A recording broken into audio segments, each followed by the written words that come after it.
क्या आप मेरे कछुआ भाई हो? नहीं बेटा। तो क्या आप मेरे कछुआ भाई हो? नहीं, मैं मधुमक्खी भाई हूँ। शायद आप मेरे कछुआ भाई हो। हाँ, मैं ही तेरा कछुआ भाई हूँ।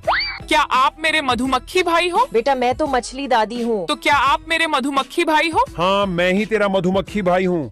क्या आप मेरी तितली माँ हो? बेटा मैं तो मछली दादी हूँ। तो क्या आप मेरी तितली माँ हो? नहीं, मैं तो रोबोट भाई हूँ। शायद आप मेरी तितली माँ हो। हाँ मैं ही तेरी तितली माँ हूँ।